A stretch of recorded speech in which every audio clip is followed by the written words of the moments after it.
చోట్ల కవిత రావడం జరిగింది. అయితే అమ్మవారిని దర్శించుకొని ఏర్పాట్లు ఎలా ఉన్నాయని సమీక్షించడం కూడా జరిగింది. అయితే మనం చూస్తున్నట్లయితే ఇక్కడ ఏర్పాట్ల నడుమున కవిత గారు ఎలా ఉన్నాయని ఇక్కడ చూడడము, పర్యవేక్షించడం ఇవన్నీ కూడా. మేడం, ఎలా ఉన్నాయి ఏర్పాట్లు, ఎలా ఉన్నాయి అమ్మవారిని దర్శించుకోవడం ఎలా అనిపిస్తుంది? అమ్మవారిని దర్శించుకోవడానికి చాలా చాలా సంతోషం, అద్భుతంగా అనిపించింది.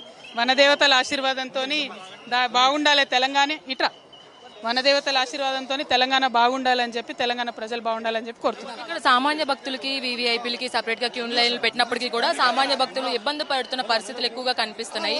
వాలంటీర్ల వ్యవస్థ పనిచేసినప్పటికీ కూడా వాళ్ళకి గాయాలు పాలవుతాం, ఇవన్నీ కూడా. దీంట్లో ఏంటి లోపాలు?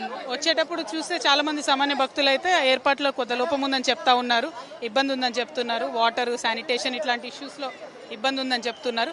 వాటి మీద ప్రభుత్వం శ్రద్ధ పెట్టుంటే బాగుండేది. ఇంకొకటే రోజు ఉంది, ఈ ఒక్క రోజన్నా కొంచెం ఎక్కువ ఓపికతో శ్రద్ధ పెట్టి పనిచేస్తే బాగుంటుంది.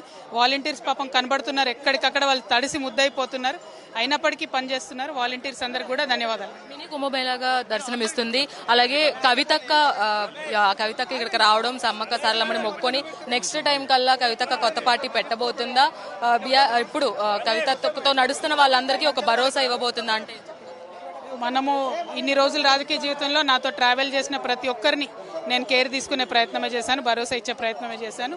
ఇక పార్టీ ఆ విషయాలన్నీ అమ్మదయ, తప్పకుండా అమ్మదయతో మంచిగా ముందుకెళ్తాం. తెలంగాణ ప్రజలను కాపాడేటటువంటి ఒక కవచంగా పనిచేస్తాం. భవిష్యత్ కార్యాచరణ ఎలా ఉండబోతుంది తెలియదు. సో చూసుకున్నట్లయితే కవిత ఇప్పుడే అమ్మవారిని దర్శించుకోవడం జరిగింది. అమ్మవారిని దర్శించుకొని ఇక్కడ ఏర్పాట్లు కూడా పర్యవేక్షించడం జరిగింది. ఖచ్చితంగా వచ్చే సంవత్సరానికి ఈ ఏర్పాట్లు అనేవి ఇంకొంచెం ఏర్పాట్లు అనేవి పెంచితే బాగుంటుంది. అలాగే సామాన్యులు, ఇలాగే వాలంటీర్ వ్యవస్థ కూడా ఇబ్బంది పడుతున్నారు చెప్తున్నారు. అలాగే అమ్మ దయ ఉంటే కొత్త పార్టీ త్వరలోనే పెడతాను అని కవిత చెప్తున్నారు. ఇది కవితతో face to face. Video journalist శ్రీశైలంతో రాణి, మెగా 9 టీవీ, మేడారం నుంచి.